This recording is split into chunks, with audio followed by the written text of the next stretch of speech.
Hello friends, कैसे हैं आप सब। आई होप कि आप सब ठीक होंगे। सो आइए आगे बढ़ते हैं। जैसा कि हम पढ़ रहे थे फंडामेंटल राइट्स। फ्रेंड्स, पिछले लेक्चर में हमने पढ़ा कि fundamental rights under constitution of India. तो उसमें मैंने आपको बताया कि पार्ट थर्ड जो है इंडियन कॉन्स्टिट्यूशन का, जिसमें आर्टिकल 12 to 35 जो है वो किस में आता है, वो फंडामेंटल राइट्स को डील करता है।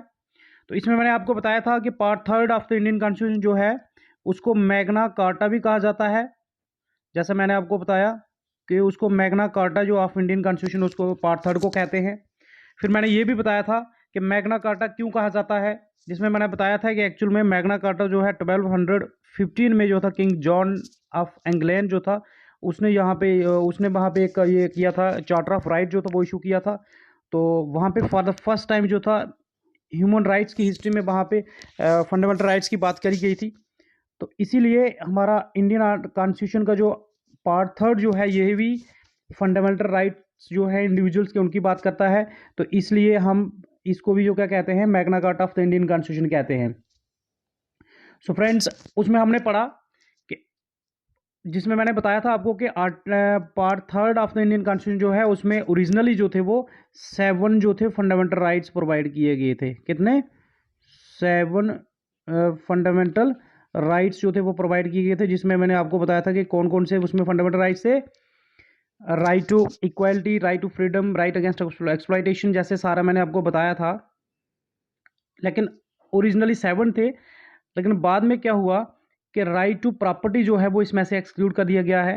राइट टू प्रॉपर्टी जो इसमें से डिलीट करके इसको अब, जैसे मैंने आपको बताया था कि right to property fundamental right ना रहते हुए इसको अब क्या बना दिया गया है, लीगल राइट बना दिया गया है।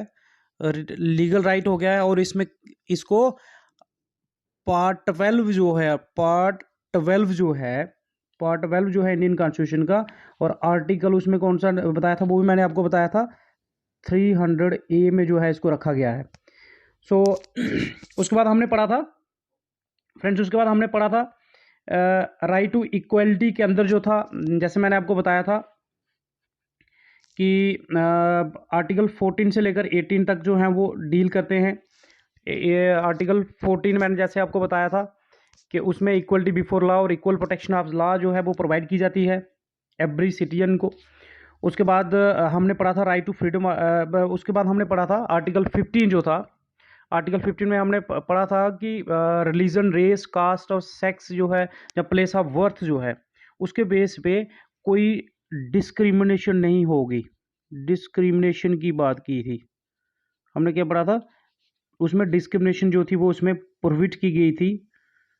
उसमें डिस्क्रिमिनेशन जो थी वो प्रोहिबिट की गई थी, उसमें हमने पढ़ा। उसके बाद हमने फ्रेंड्स पढ़ा था कि आर्टिकल 16 जो है, आर्टिकल 16 जो है किसकी बात करता है? Equality of opportunity. तो आर्टिकल 16 जो मैंने आपको बताया था उसमें, जैसे आर्टिकल 16 जो बताया था वो किसकी बात करता है? Equality of opportunity. ये भी मैंने आपको बताया था, इक्वालिटी ऑफ अपॉर्चुनिटी। उसके बाद फ्रेंड्स हमने पढ़ा था article equality of opportunity means उसमें तमाम जितने भी इंडियन सिटीजन हैं उनको बराबर के मौके दिए जाएंगे किसी भी एम्प्लॉयमेंट में। तो उसके बाद हमने पढ़ा था आर्टिकल 17 जो पढ़ा था उसमें, आर्टिकल 17 जैसे फ्रेंड्स वो बात आर्टिकल 17 जिसमें मैंने आपको बताया था, आर्टिकल 17 जो था वो किसकी बात करता है? Violation of untouchability, violation of untouchability. तो अनटचेबिलिटी जो है वो उसको क्या किया गया, अनटचेबिलिटी जो है उसके मामले कहीं भी आते हैं तो उसके साथ कड़ी से कड़ी कार्रवाई की जाएगी। ये प्रावधान जो है हमारे कॉन्स्टिट्यूशन में रखे गए हैं। तो अनटचेबिलिटी को वहाँ पे ख़त्म किया गया है कॉन्स्टिट्यूशन के अंदर, और उसकी कहीं भी प्रैक्टिस अगर कोई करते हुए दिखता है तो उसको सख्त से सख्त सजा दी जाएगी। ये प्रावधान हमारे कॉन्स्टिट्यूशन के अंदर हैं।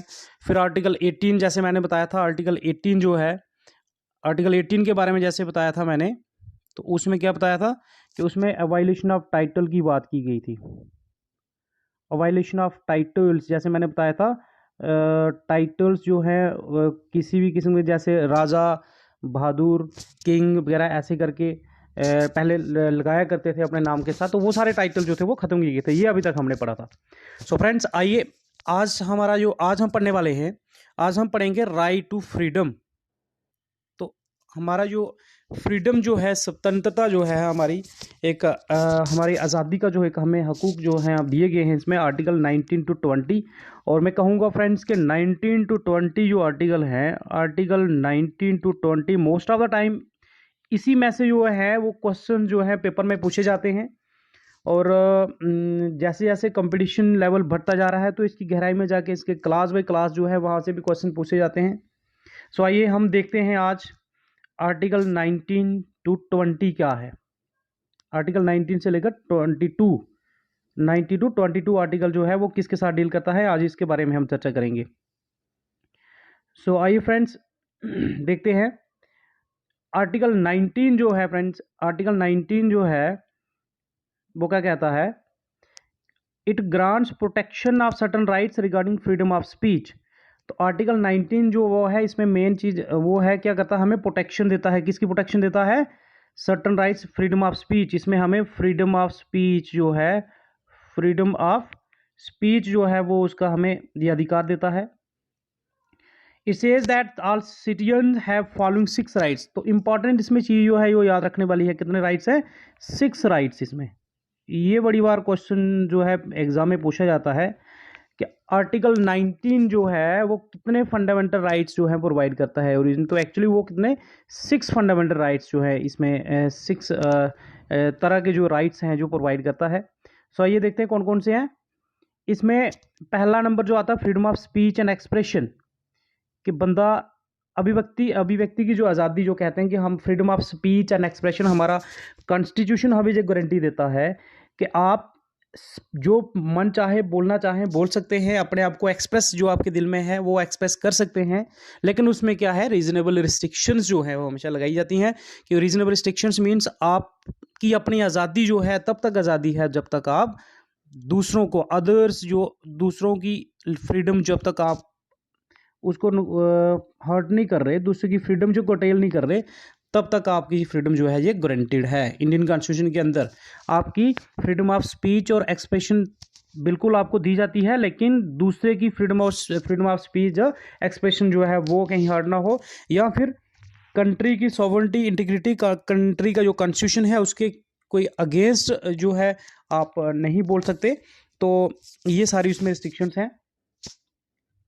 उसके बाद फ्रेंड्स दूसरा नंबर कहता है कि to assemble peaceably and without arms. तो हम पीसएबली मतलब शांतिपूर्वक तरीके से हम कहीं भी जो है वो असेंबल हो सकते हैं, इकट्ठे हो सकते हैं।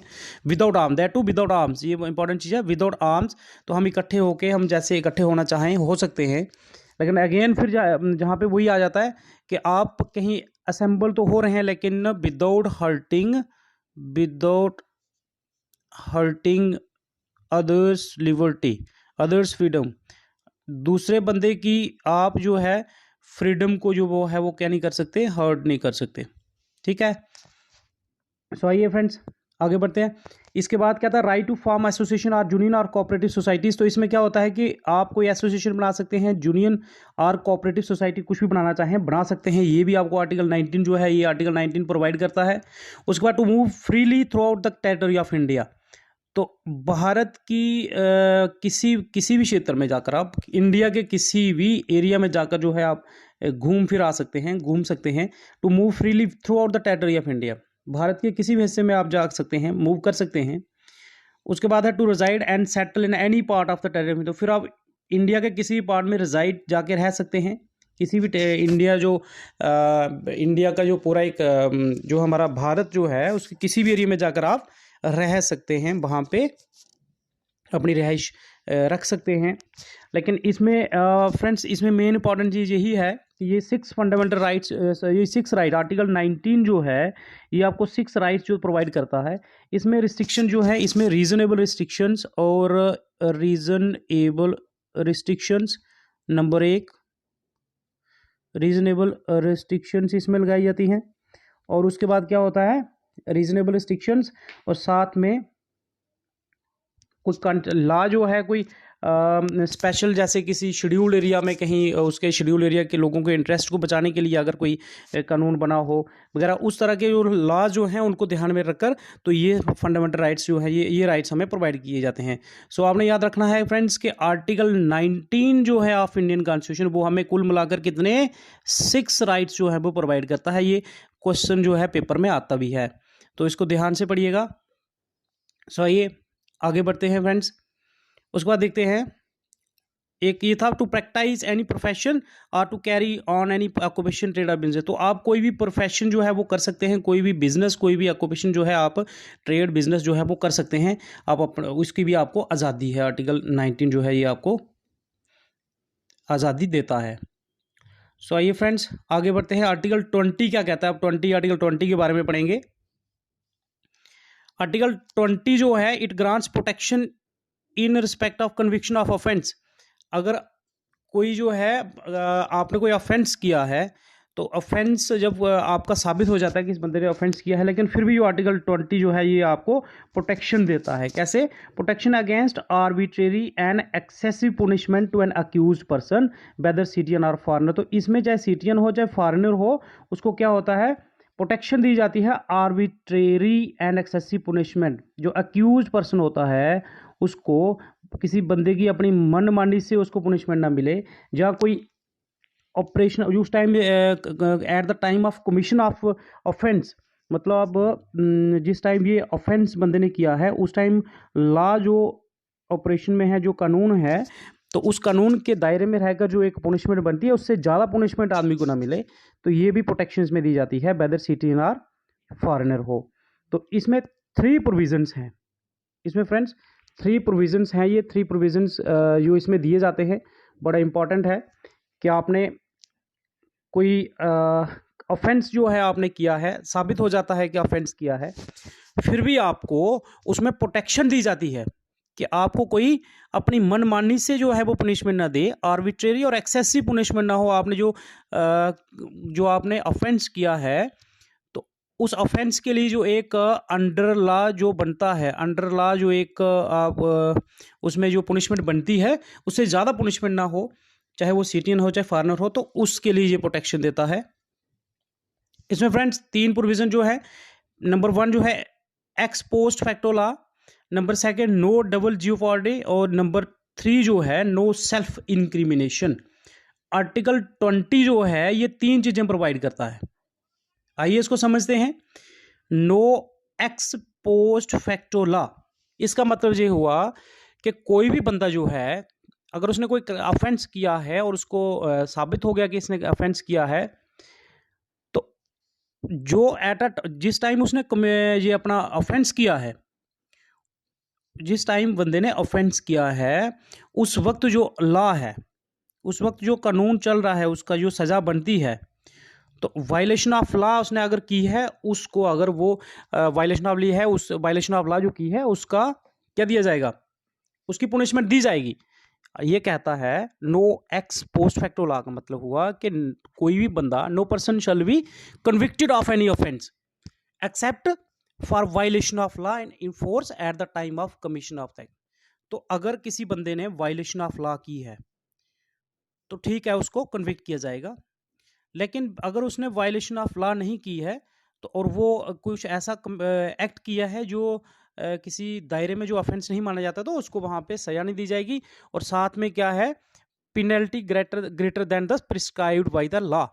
तो अगर किसी ने ऑफेंस किया है, नंबर 1 तो मैंने बता दिया, वायलेशन ऑफ लॉ अगर नहीं होता है तो उसको पेनलाइज नहीं किया जाएगा। अगर वायलेशन ऑफ लॉ में उसने किया है तो फिर उसको क्या किया जाएगा? Penalty greater than the prescribed law, उसमें क्या किया जाएगा? Penalty greater than prescribed law, greater than prescribed law, जो एक कानून के अंदर जो पेनल्टी लिखी होगी उससे ज़्यादा पेनल्टी उसको नहीं पड़नी चाहिए, उसको पेनलाइज नहीं किया जाएगा। ये no ex post facto law की बात करता है, ये इसमें कहता है। और उसके बाद है no double jeopardy. No double jeopardy इसका मतलब हुआ कि कोई भी बंदा जो है, अगर एक बंदे ने क्राइम किया है, एक बंदे ने ऑफेंस किया है, तो उसको उस ऑफेंस के लिए 2 बार, एक बार से ज़्यादा दोबारा फिर से उसको उसकी सज़ा देना, वो भी इसमें नहीं मतलब ये आर्टिकल प्रोवाइड करता है हमें, ये एक सिक्योरिटी प्रोवाइड करता है। ये कहता है कि no person shall be prosecuted and punished for the same offence more than twice. तो ये कहता है कि no person to be prosecuted, to be prosecuted and punished for, किसके लिए, punished for same offence more than once, same offence के लिए, same offence more than once, more than once. ये फ्रेंड्स ये कहता है कि अगर किसी एक बंदे ने ऑफेंस किया है, उसको एक बार अगर उसमें उसकी पुनिशमेंट जो है उसको मिल गई है, तो दोबारा से फिर दोबारा उसी ऑफेंस के लिए उसको दोबारा से जो है वो उसकी सज़ा नहीं मिलनी चाहिए। और उसके बाद पार्ट थर्ड जो है नो सेल्फ इंक्रिमिनेशन। तो अगर किसने ऑफेंस किया भी है, किसने ऑफेंस किया भी है, तो उसमें ये कहता है, ये सिक्योरिटी देता है कि no person accused of any offence shall be compelled to be a witness against himself. ठीक है, ये इसमें क्या आता है, इसमें एक आदमी को क्या नहीं किया जाएगा, not to be compelled, not to be compelled. आदमी को क्या, एक आदमी ने अगर ऑफेंस किया है तो उसको ये मजबूर नहीं किया जाएगा कि वो अपनी गवाही खुद दे कि हाँ मैंने वो किया हुआ, इसको मजबूर नहीं किया जा सकता अगर वो नहीं, वो कहता है अगेंस्ट हिमसेल्फ। तो ये 3 सिक्योरिटी जो है ये प्रोवाइड की जाती हैं आर्टिकल 20 में। अब हमने पढ़ा कि फ्रेंड्स, हमने पढ़ा कि आर्टिकल 20 जो क्या करता है, हमें कन्विक्शन, अगर किसी ने ऑफेंस किया है फिर भी उसको क्या है, ये वहाँ पे सिक्योरिटी देता है कि कोई आर्बिट्रेरी उसको पुनिशमेंट ना मिले, एक्सेस में जाके पुनिशमेंट ना मिले, चाहे वो सिटीजन है या फॉरेन है। तो इसके अंदर 3 प्रोविजन हमने पढ़ा है कि no ex facto, no ex post facto law, कि अगर किसी ने वायलेशन ऑफ लॉ वहाँ पे नहीं हुई है, अगर at the commission of the act, eight the time of the commission of the act, जिस टाइम ये बंदे ने जो थी ये ऑफेंस जो किया है, उस टाइम अगर कोई ऐसा लॉ जो है वो वहाँ पे नहीं है कि जो वायलेशन नहीं बनती हो, तो तब उसको जहाँ नहीं वो नहीं किया जाएगा, कन्विक्ट नहीं किया जाएगा, उसको सज़ा नहीं दी जाएगी। और साथ में अगर कोई किसी लॉ की अगर उन्होंने वायलेशन की भी है, तो उस लॉ के तहत जो एक पेनल्टी बनती है, जो पुनिशमेंट बनती है, उससे उससे ज़्यादा जो है, उससे ज़्यादा जो है उस बंदे को सज़ा ना दी जाए। तो ये क्या आर्टिकल हमें ये आर्टिकल 20 जो है प्रोवाइड करता है। और उसमें नो डबल जियोपार्डी, अगर किसी आदमी ने कोई एक क्राइम किया है, कोई अगर ऑफेंस किया है, किसी आदमी ने एक ऑफेंस किया है, तो अगर उसको एक बार अगर सज़ा मिल गई, तो दोबारा जो है दोबारा से उसको उसकी सज़ा नहीं मिलनी चाहिए सेम ऑफेंस के लिए। और नो सेल्फ इंक्रिमिनेशन। तो इसमें जो है कि अगर बंदे ने ऑफेंस किया भी है, तो उसमें क्या है, वो कहता है कि no person accused of any offence shall be compelled to be a witness against himself. तो अपने खिलाफ खुद ही वो अपना जो है गवाही जो है वो उसको मजबूर नहीं किया जाएगा कि अपने लिए वो खुद ही गवाही दे। अब आइए फ्रेंड्स आगे बढ़ते हैं, आर्टिकल 21 के बारे में बढ़ते हैं। आर्टिकल 21 क्या कहता है? आर्टिकल 21 जो है friends of the Indian constitution, वो कहता है, आर्टिकल 21 कहता है कि it grants protection of life and personal liberty. तो ये क्या करता है, लाइफ और पर्सनल लिबर्टी जो है उसकी सिक्योरिटी देता है। हर आदमी की लाइफ, हर आदमी की, चाहे वो सिटीजन हो, चाहे वो चाहे वो नॉन सिटीजन हो, तो उसकी लाइफ और पर्सनल लिबर्टी जो है उसकी प्रोटेक्शन जो है वो ये प्रोवाइड करता है। This article says that no person shall be deprived of his life और personal liberty except according to the procedure established by the law. This right is available to both children. तो इसमें अगर कोई ऐसा procedure established by law, कोई ऐसा procedure जो है वो कानून में है, कोई ऐसा प्रावधान उसमें कानून में रखा गया है कि अगर बड़े संगीन जो है, बड़े एक कहने का मतलब हद से ज़्यादा अगर किसी ने ऐसा कोई क्राइम किया और उसके लिए बाकायदा अगर कानून बना हुआ है, तो उसको इसके तहत जो है वो किया जाएगा, पर्सनल लिबर्टी और उसकी लाइफ जो है उससे वो किया जाएगा, वंचित किया जाए। अदरवाइज ये प्रोटेक्शन देता है कि लाइफ और लिबर्टी जो है वो इसमें प्रोटेक्ट रहें। उसमें है कि प्रोसीजर एस्टेब्लिश बाय, ये कि कानून में अगर कोई ऐसा कोई प्रावधान है, कोई ऐसा ऑफेंस जो ऐसा क्राइम किया है किसी ने, और फिर उसके लिए बाकायदा कानून में प्रावधान है, तो उसको छोड़ के बाकी कोई भी किसी भी केस में लाइफ और लिबर्टी जो है वो उसकी जो है वो सिक्योरिटी हमेशा ये उसकी सिक्योरिटी प्रोवाइड करता है आर्टिकल 21। सो आइए फ्रेंड्स आगे बढ़ते हैं। आर्टिकल 21A जो है ये मैंने आपको बताया, article 21A of the Indian constitution ये क्या कहता है, इसमें right to elementary education, right to elementary education, it says that the state shall provide free and compulsory education to all children of age of 6 to 14 years. तो ये 6 से लेकर 14 years तक के बच्चे जो हैं उनको क्या करेगी, स्टेट प्रोवाइड करेगी, फ्री और कंपलसरी एजुकेशन प्रोवाइड करेगी as a manner in such a manner as state में बाई लॉ डिटरमाइन। तो मतलब 6 से लेकर 14 साल तक के बच्चों को फ्री और कंपलसरी एजुकेशन प्रोवाइड की जाएगी, वो किसी भी तरीके से जो उसमें स्टेट जो कैसे कानून बनाएगी तो उस हिसाब से 6 से 14 साल तक के बच्चों को फ्री में एजुकेशन दी जाएगी। ये आर्टिकल कौन सा कहता है, आर्टिकल 21A कहता है। This this provision makes only elementary. तो इसमें एक चीज़ और याद रखने वाली है फ्रेंड्स कि ये जो है सिर्फ एलिमेंट्री एजुकेशन को फंडामेंटल राइट बनाता है, बल्कि हायर एजुकेशन जो है उनको नहीं। कहने का मतलब आर्टिकल 21A जो है वो फंडामेंटल हमारा राइट टू एलिमेंट्री एजुकेशन को ही डील करता है, उसमें हायर एजुकेशन जो है वो फंडामेंटल राइट के दायरे में नहीं रखी गई है।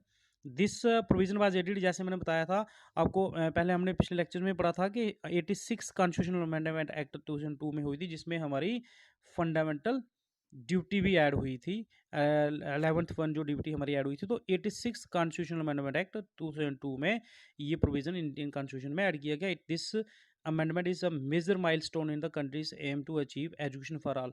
तो सबको एजुकेशन मिले, उस ऑब्जेक्टिव की जानब ये एक बहुत एक मेजर माइलस्टोन था इंडियन एजुकेशन हिस्ट्री में, जिसमें कोई भी अनपढ़ ना रहे। 6 से 14 साल तक की जो एजुकेशन है वो फ्री जो थी अनिवार्य कर दी गई, फ्री कर दी गई। तो ये एक मेजर माइलस्टोन था इंडिया की एजुकेशन में। उसके बाद आइए हम पढ़ते हैं आर्टिकल 22 के बारे में फ्रेंड्स पढ़ेंगे। आर्टिकल 22 क्या है, मोस्ट इम्पॉर्टेंट आर्टिकल जो है फ्रेंड्स, आर्टिकल 22 है, मोस्ट इम्पॉर्टेंट आर्टिकल है। तो ध्यान से इसको देखिएगा।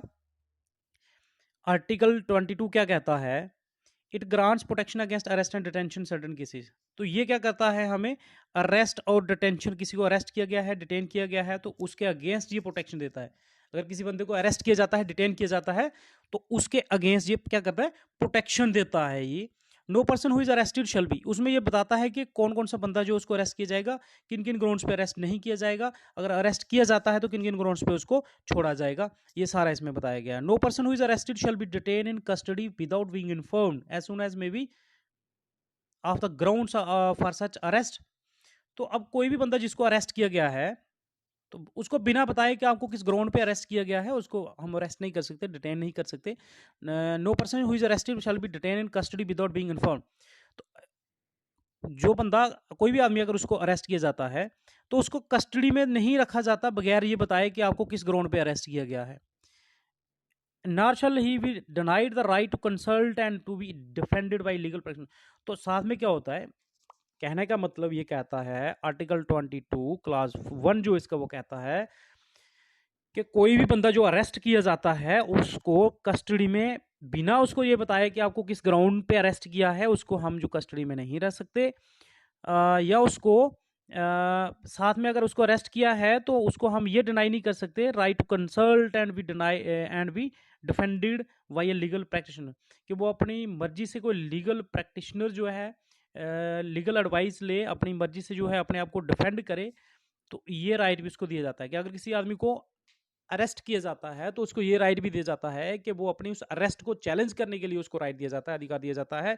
वो लीगल प्रैक्टिशनर अपनी चॉइस का जो चूज कर सकता है और अपनी उस अरेस्ट को चैलेंज करने के लिए उसको पूरा अधिकार दिया जाता है। उसके बाद क्लास 2 में ये दिया हुआ है आर्टिकल 22, और उस क्लास 2 जो है उसमें ये दिया हुआ है every person who is arrested. Friends बड़ा इंपॉर्टेंट है, ध्यान से सुनिए। Every person who is arrested and detain in custody shall be produced before the nearest magistrate with in a period of 24 hours.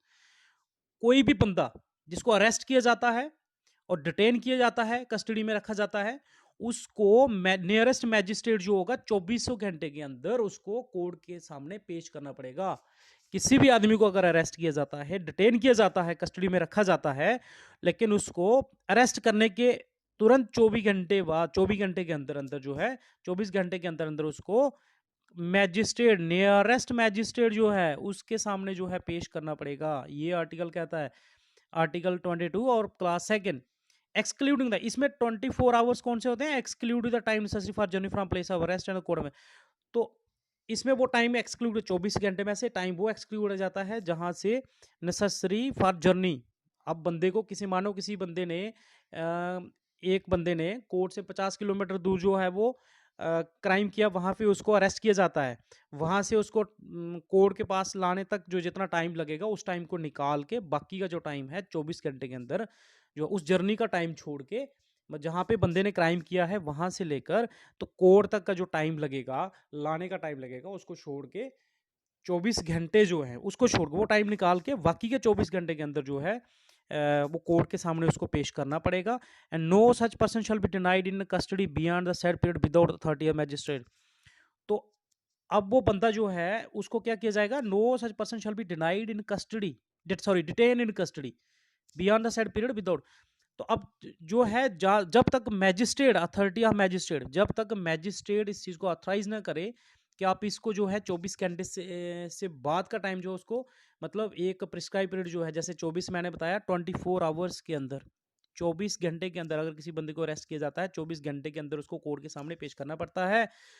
और उसके बाद क्या है, no such person shall be denied in detain in custody without the authority. अब 24 घंटे के से ज्यादा जो है उस बंदे को कस्टडी में नहीं रखा जा सकता जब तक कि मैजिस्ट्रेट उसको ऑथराइज ना करे।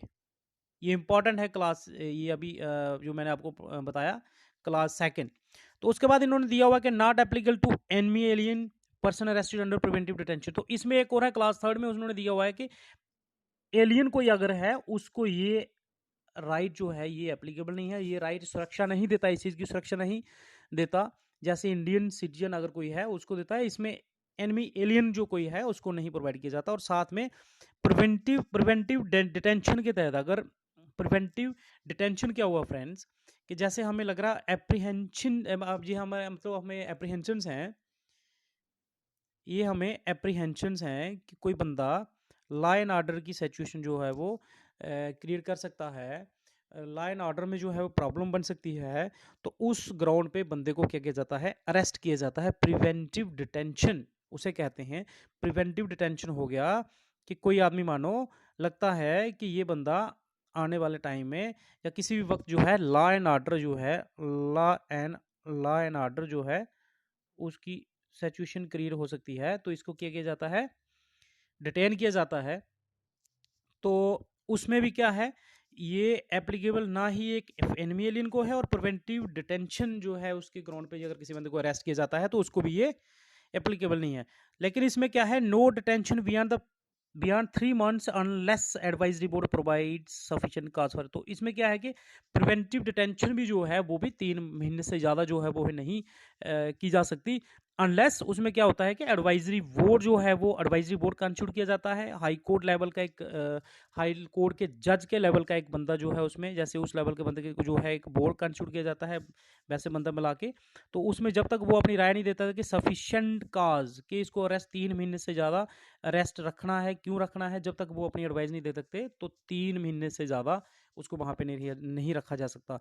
ये है आर्टिकल 22 के अंदर क्लास थर्ड। और उसमें क्लास फोर्थ जो है वो कहता है कि no detention beyond 3 months unless advisory board, जैसे बता दिया फोर्थ। ये फिफ्थ, क्लास फिफ्थ जो था, detained person is informed the grounds on which order regarding his detention has been passed, he is provided the opportunity to make representation against the order. तो अब जो जिस पर्सन को detained किया जाता है प्रिवेंटिव डिटेंशन के तहत जिस बंदे को डिटेन किया जाता है, तो उसको किस ग्राउंड पे डिटेन किया गया है उसको क्या किया जाता है, इन्फॉर्म किया जाता है।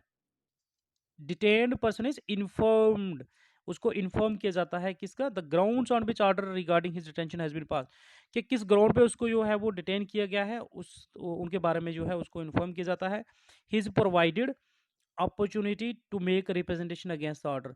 तो अब जो ऑर्डर जो है उसको डिटेन करने के लिए पास किया गया है उसको मौका दिया जाता है कि आप उस ऑर्डर को चैलेंज करें। फ्रेंड्स, सो फ्रेंड्स आज के लिए इतना ही, बाय बाय, टेक केयर।